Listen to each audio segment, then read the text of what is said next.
အားလုံးမင်္ဂလာပါခရစ်တော်၏နာမ၌အားလုံးကိုနှုတ်ခွန်းဆက်တာပါတယ်ဘုရားသခင်ရဲ့ကွယ်ကာမစမှုရိပ်အောင်မှာအားလုံးဒီကောင်းကျမ်းမာနေမယ်လို့ယုံကြည်မျှော်လင့်ပါတယ်မနေ့ခင်းတိုင်းမှာဘုရားသခင်ကိုချစ်တဲ့နှလုံးသားနဲ့နှုတ်ကပတ်တော်ကိုအချိန်ပေးနားဆင်ခြင်းအတွက်အထူးပင်ကျေးဇူးတင်ရှိပါတယ်မိတ်ဆွေသင်တဲ့မိသားစုအိမ်တူအိမ်သားအရောက်စီတိုင်းကိုထာဝရဘုရားကောင်းချီးပေးဖို့ကွယ်ကာဆောင်မဖို့ဆုတောင်းမြတ်တာပို့တာပါတယ်ဖျားနာနေတဲ့သူတွေဆေးရုံဆေးခန်းတွေမှာရောက်နေတဲ့သူတွေဘဝအသက်တာထဲမှာအခက်အခဲပြဿနာမျိုးမျိုးနဲ့ရင်ဆိုင်ကြုံတွေ့နေရတဲ့သူတွေကိုလည်းဘုရားသခင်ကအလင်းအမြန်ကျမ်းမာရတဲ့အခွင့်ကိုပေးဖို့အခက်အခဲပြဿနာမျိုးမျိုးကနေလွတ်မြောက်ရတဲ့အခွင့်ကိုပေးဖို့ဆုတောင်းမြတ်တာပို့တာပါတယ်ရှာလုံအားလုံးပေါ်မှာထာဝရဘုရားထံမှလာတော့ငြိမ်သက်ခြင်းတက်ရောက်ပါစေဘုရားသခင်ရဲ့ကျေးဇူးတော်တက်ကြောင်း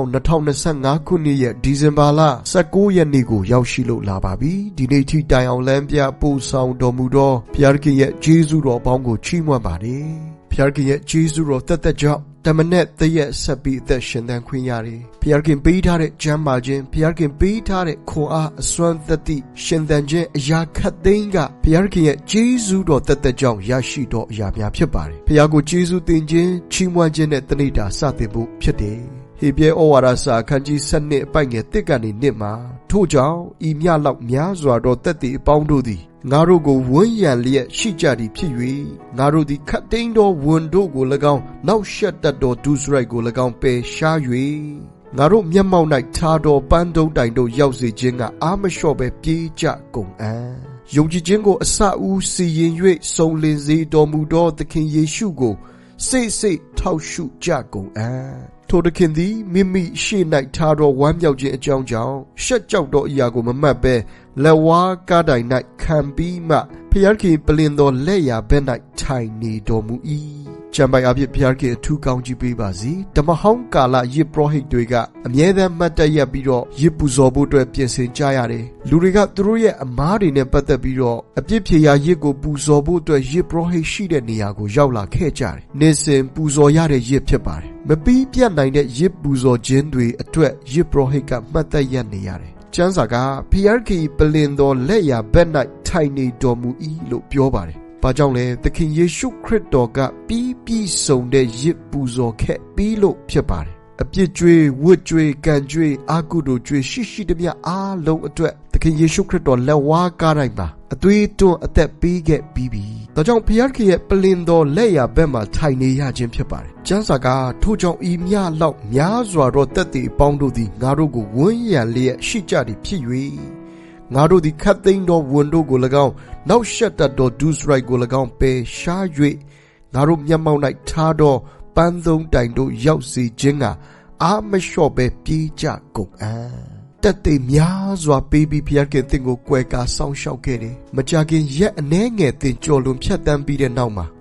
2025ဆိုတဲ့ခုနှစ်ဟာကုန်ဆုံးပြီးနှစ်သစ်ရောက်တော့မယ်တရက်ပြီးတရက်တလပြီးတလတစ်နှစ်ပြီးတစ်နှစ်ဖျားခင်ပို့ဆောင်ခဲ့တယ်ဒုက္ခရောက်လူဆဲဆဲအဆက်ကွဲလူဆဲဆဲဘေးအန္တရာယ်ဒုက္ခမုန်တိုင်းလိုင်းတဘိုးတွေထဲမှာနစ်မွန်းလူဆဲဆဲဖျားခင်တင့်ကိုအချိန်မီကွယ်ကာခဲ့တယ်ကယ်တင်ခဲ့တယ်အဲ့ဒီတက်တွေတွေကိုမမေ့လိုက်ပါနဲ့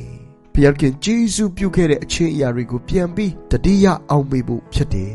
ဒါကြောင့်ကျမ်းစာကငါတို့မျက်မှောက်၌ထားတော်ပန်းတုံးတိုင်တို့ရောက်စေခြင်းကအာမလျှော့ပဲပြေးကြကုန်အံ့စိတ်အားလျော့သွားစရာအကြောင်းအရင်းမျိုးမျိုးသင်ကြုံတွေ့ရမယ်မမျှော်လင့်တဲ့အခက်အခဲတွေအစီအသားတွေခက်ခဲတဲ့ပေါင်းတင်ဆက်ဆံရေးတွေစိန်ခေါ်ချက်တွေသင်ကြုံတွေ့ရတဲ့အခါစိတ်မပြတ်ပါနဲ့ဒီအရာတွေကသင်ကြော်ဖြတ်သွားရမယ်လမ်းခရီးတစ်ခုဖြစ်တယ်ဆိုတာကိုသတိရလိုက်ပါဒါတွေကိုကြော်လွန်ဖြတ်တန်းပြီးတဲ့အခါမှာဖျားပြင်ဆင်ထားတဲ့ပန်းသုံးတိုင်သင်ရှေ့မှာရှိတယ်ယူပါယုံနဲ့ပတ်သက်ပြီးမျက်ခြေမပြတ်စေနဲ့လက်ရဘက်လက်ဝဲဘက်ကိုမသိမ့်လွှဲနဲ့ဘုရားခင်သင်ကိုခေါ်ထားတဲ့ခေါ်ခြင်းနဲ့ပတ်သက်ပြီးတန်ဖိုးထားပါဦးစားပေးပါပထမဦးစားပေးနေရာမှာထားပါ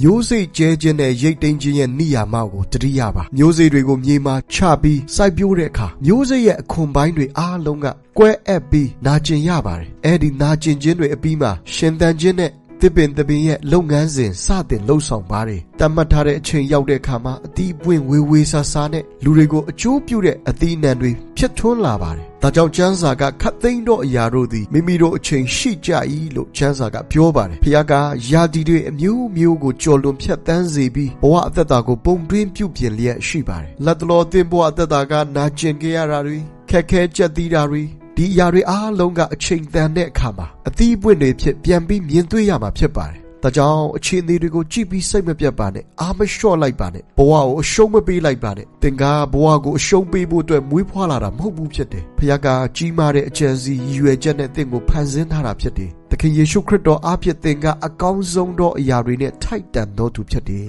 ဘဝရဲ့အသက်အကျအနေအမြင့်အခြေအနေအမျိုးမျိုးမှာကောင်းကင်ဖခင်သင်တဲ့အတူရှိနေတယ်ဖခင်သင်အတွက်ပြင်ဆင်ထားတဲ့ပန်းသုံးတိုင်ကနောက်မှကြံခဲ့တာမဟုတ်ဘူးဘေးဝဲရမှာကြံခဲ့တာမဟုတ်ဘူးရှေ့သက်မှာဖခင်ပြင်ဆင်ထားတယ်အနှဲငယ်တိခံပြီးရှေ့ကိုတလန်းချင်းသိုးဖို့အတွက်တိုက်တွန်းနှိုးဆော်လိုတယ်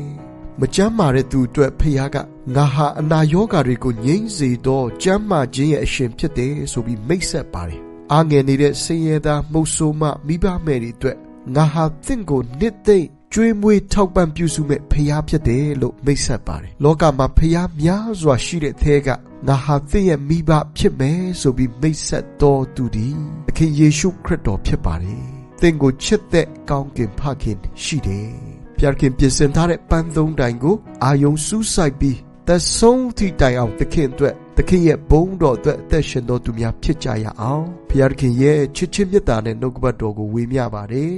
အားလုံးကိုဖခင်အထူးကောင်းချီးပေးပါစေ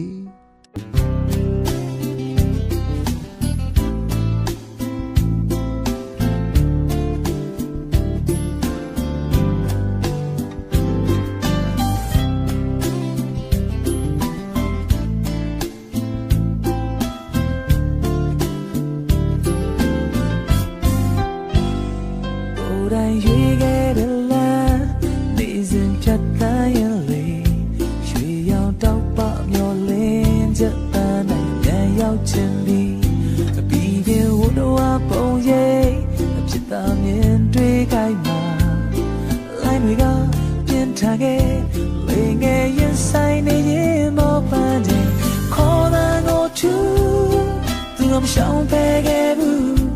လိုင်းထန်တဲ့နေရညတွေကြောပြတ်အားသေးကိုပေးပန်းနိုင်မိုင်းထောင်ကြီးဝေးလေရင်ဆိုင်ရှိစေပဲကိုင်ပြီးသူကိုတော့ပြမြတ်တခေအနာမသူရှိခဲ့ပြီ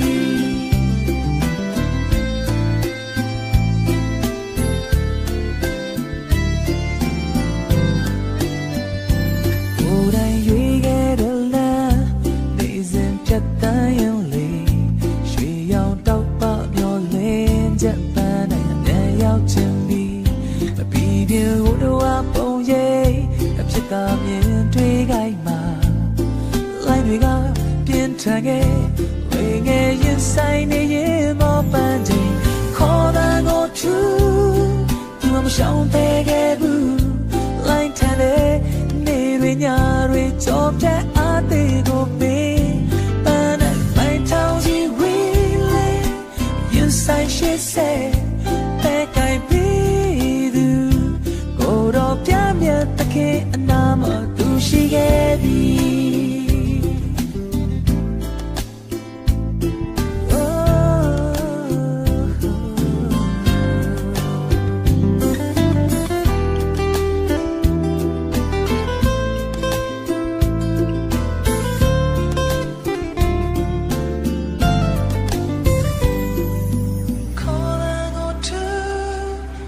ရှောင်းပဲခဲ့ဘူးလိုက်ထန်နေနေရညတွေကြောပြတ်အားသေးကိုပေးပန်းနိုင်ပိုင်ထောင်ကြီးဝေးလေရဆိုင်ရှိစေပဲကိုင်ပေး